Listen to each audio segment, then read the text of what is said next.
Vamos a charlar con Silvia Lospenato, es diputada nacional, es politóloga, representa Juntos por el Cambio, al PRO, y muy amablemente nos atiende en la mañana de hoy para conocer un poco sus reflexiones y sus opiniones en lo que nos está pasando en la Argentina, tan preocupados que estamos respecto no solo al bolsillo, sino al ver que los índices económicos se van deteriorando. Recién hablábamos con Josefina y con Andrés fuera del aire, la devaluación que el propio dólar oficial está teniendo, el riesgo país aumentando, y uno se pregunta si las medidas económicas anunciadas están teniendo un efecto positivo o en realidad todo lo contrario.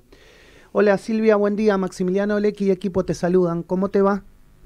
Hola, ¿qué tal Maximiliano? Muy buen día. Buen día, gracias por aceptar la charla en la mañana de hoy. Bueno, ¿cómo estás viendo la situación económica? La verdad que estamos todos muy preocupados, pero nos gustaría conocer de parte tuya, a ver qué estás pensando, qué estás viviendo en la calle, qué es lo que vos estás de alguna manera analizando. Bueno, con la misma preocupación que todos los argentinos, con algo de una moderada expectativa respecto del cambio de ministro, esperando a ver si alguno de los anuncios que hizo la ministra Batakis efectivamente se confirman o se toman algunas de las resoluciones que ella anunció el día lunes, para saber si efectivamente, que creo que es la duda que tenemos todos, va a tener el poder político para poder implementar un programa que no pudo implementar el ministro Guzmán. Uh-huh. ¿Vos creés que la salida de Guzmán responde justamente a digamos, el conflicto político dentro del gobierno y no a otra cosa? Yo creo que sí, que la salida de Guzmán tuvo que ver con la imposibilidad de llevar adelante las medidas que necesitaba para la implementación del programa y los compromisos que asumió el propio ministro en nombre de todos los argentinos, sí, por supuesto, en la negociación con el Fondo Monetario. Entre ellos, probablemente una de las que haya detonado su salida tiene que ver con el tema tarifario. Sí. Como sabemos, ha sido siempre la política que el ministro Guzmán más le costó implementar, porque los funcionarios del área no le respondían directamente a él, sino que tenían terminal en el Instituto Patria. Así que es probable que eso haya sido el detonante, por lo menos eso dicen los diarios, ¿no? Uh-huh. Que es esta última conversación que habría tenido con el presidente, donde no se sintió respaldado para avanzar, sumado al discurso de la vicepresidenta, que nuevamente lo ponía en el foco de las responsabilidades.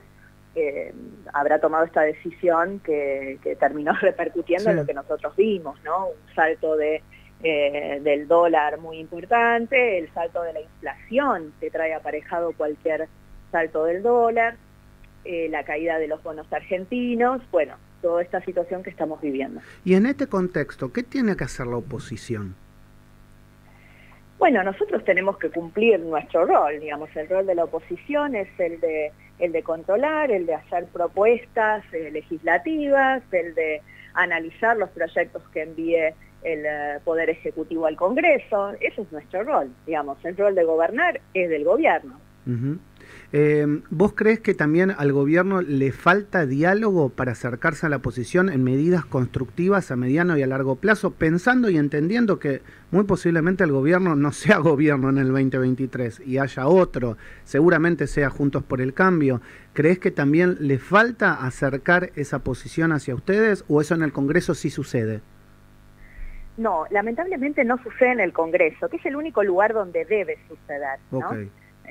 Siempre es deseable el diálogo, me corrijo, el diálogo es deseable en todos los ámbitos, en todos los espacios y entre todas las personas.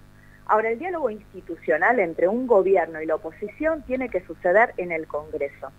Y ahí es donde nosotros no hemos visto hasta ahora una voluntad de diálogo, en parte porque el propio oficialismo tiene miradas diferentes de lo que tienen que hacer en materia económica. Uh-huh. Entonces, cuesta llevar adelante un diálogo con otro cuando vos no tenés acuerdo interno sobre qué querés dialogar. Sí. Probablemente la prueba más fehaciente de esta falta de diálogo fue lo del presupuesto del año pasado. Ahora, el 15 de septiembre, corresponde que ingrese nuevamente un proyecto de presupuesto y lo deseable sería que en este caso efectivamente se produjera un diálogo con la oposición, se debatiera, cuando vos no tenés los votos tenés que construir una mayoría. Y no hay forma de construir mayoría imponiéndote, ¿no? Las mayorías se construyen con diálogo, con consenso, cediendo, discutiendo, explicando por qué uno quiere hacer una cosa. Así que hay una nueva oportunidad pronto, esperemos que el gobierno la aproveche. Estamos hablando con Silvia Los Penato, que es diputada nacional, politóloga de Juntos por el Cambio. Josefina Tajes, ¿puedes preguntarle a Silvia? Silvia, buen día, ¿cómo te va? Josefina Tajes te consulta. Hola, Josefina. Mira, por ejemplo, vos decías, es en el Congreso donde se tiene que dar el diálogo y es donde nosotros debemos de alguna manera controlar los proyectos, ver que... En este momento, porque de repente estamos con una serie de proyectos que han quedado varados y que realmente son preocupantes para todos los argentinos, como es el tema de la ley de alquileres y lo que está pasando, digamos, en el medio con esto. ¿Cómo están viendo ustedes ahí, desde el lugar de ustedes, la posibilidad de avanzar sobre las distintas propuestas que se habían presentado oportunamente? Bueno, nosotros hicimos una propuesta que está en nuestro dictamen de minoría. Lamentablemente el oficialismo no quiere cambiar nada de la ley de alquileres.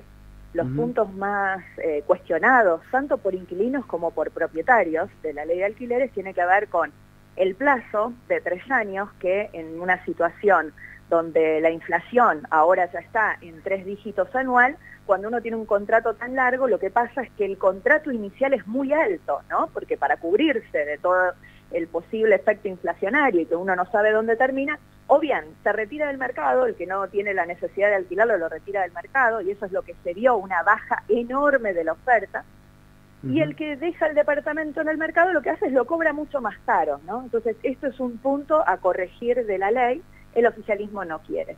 El siguiente punto, que es el otro que más complica tanto a inquilinos como a propietarios, es la actualización anual. La verdad es que ese es un mal sistema, o es un sistema pensado para un país con poca inflación o sin inflación.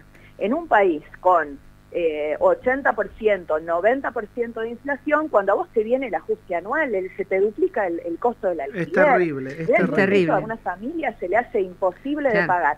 Pero durante todo el año, el propietario también va perdiendo todos los meses, ¿no? Entonces, la verdad es que esos son los dos artículos más importantes para cambiar. Y lo otro que hay que saber es que ninguna ley de alquileres va a resolver el problema de la oferta en tanto haya estos niveles altísimos de inflación.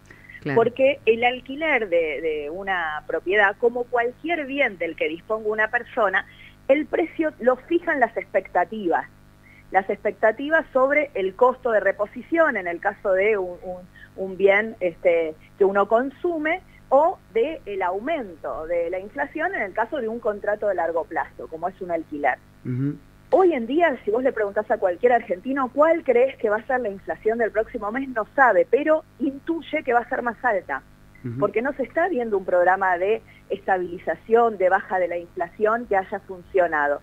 Todo eso atenta absolutamente contra un precio razonable para las cosas, ¿no? El que te va a vender algo, como no sabe a qué precio lo va a reponer, por las dudas te lo remarca. Claro, y eso es tremendo, porque va generando, a su vez, digamos, retroalimenta la espiral inflacionaria.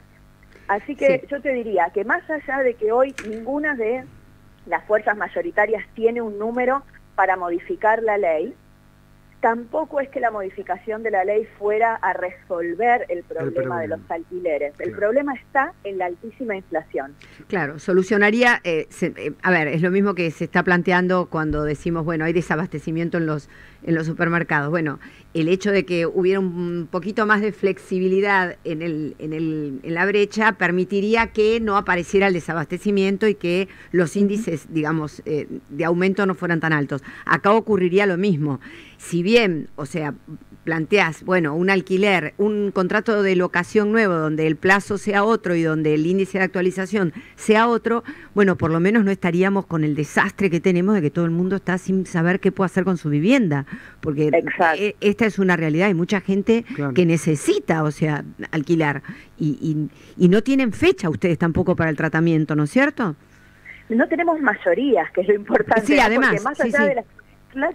Sí, es que si no construimos un consenso sobre el diagnóstico, es imposible construir una mayoría, y el oficialismo está convencido que no hay que cambiar esos dos artículos, el del plazo de los 3 años y el de la actualización anual, y dicen, en realidad la ley no funciona porque hace poquito que está implementada, hay que dejarla funcionar, no es mala la ley, y no es cierto, la ley tiene esos problemas. Claro. O a ver, o no es cierto en este contexto, ¿no? Como te digo, por ahí está ley, en un país sin inflación andaba bárbaro, pero en este país esta ley no sirve y el oficialismo se niega a cambiar esos artículos que son los centrales. Entonces, hasta que no tengamos un acuerdo sobre el diagnóstico, es muy probable que la ley no salga. Bien. Y lo otro que te digo es, conseguir mayoría en diputados no alcanza, porque si nosotros conseguimos mayoría en diputados, pero el oficialismo sigue obsesionado con no cambiar la ley, y la van a frenar en el Senado, casi que es peor, porque la gente va a tener una expectativa de que está por salir una ley, y si había un poquito de oferta, va a desaparecer completamente. Bien, la última, Andrés Zapoc, ¿podés preguntarle a Silvia Los Penato? Silvia, buen día. Mi pregunta es para que nos quedemos ahí en el Congreso. Boleta única, ¿lo ves viable? ¿Ves que puede llegar a salir la ley? También depende del Senado, y es un poco lo que yo decía con relación a alquileres. Nosotros construimos un gran acuerdo en diputados, ¿no? Un gran acuerdo que incluyó a todas las fuerzas opositoras salvo el kirchnerismo. Y el kirchnerismo con su mayoría en el Senado lo tiene frenado y cajoneado. Entonces a veces también es muy importante esto, no alcanza con construir una mayoría en una de las cámaras, necesitamos en las dos, y ellos hoy tienen una mayoría propia en el Senado que hace muy difícil cuando quieran frenar algo que nosotros podamos avanzar. Ahora viene la pregunta incómoda, ¿es Horacio o es Patricia la opción del 2023? Eso lo vamos a definir con las reglas que existan en ese momento. Yo personalmente creo que Horacio tiene una experiencia de gestión que sería muy, muy buena para la Argentina, y sobre todo tiene condiciones personales que son las que creo que necesita el futuro presidente de la Argentina. Ser consistente, ser coherente, ser una persona que que tiene un plan, que trabaja en eso, que cree en la planificación y el cumplimiento y el alcance de metas, y me parece que los argentinos, de ambos lados de la grieta, lo que queremos es un poco de estabilidad, un poco de saber hacia dónde vamos, aunque el camino sea difícil, pero tener un horizonte que nos falta. Esta es mi opinión personal, pero por supuesto que el candidato que elija mi partido se va a elegir de manera democrática, utilizando las pasos si es necesario, y no solamente probablemente estén ellos dos, hay otros que pueden tener aspiraciones y son muy válidas y muy justas. Yo sí te puedo decir que creo que tenemos a los mejores candidatos, y en particular te expresé, digamos, qué creo yo que va a necesitar la Argentina en el próximo tiempo. Está clarísimo, pero igualmente te digo algo personal, Silvia. Me encanta que lo hayas dicho, porque a muchos que se los pregunto todavía no se animan, y la verdad que está bueno que alguien lo diga, ¿no? Que empiecen a expresar de qué lado o a quién votarían en el caso de una interna. Bueno, Silvia, te agradezco muchísimo por estos minutos en Radio Sónica, siempre tan amable. Un gran abrazo. Por favor, que tengas buen día. Un abrazo. Silvia Los Penato, diputada nacional del PRO en Argentina, politóloga, y charló con nosotros en la mañana del arranque.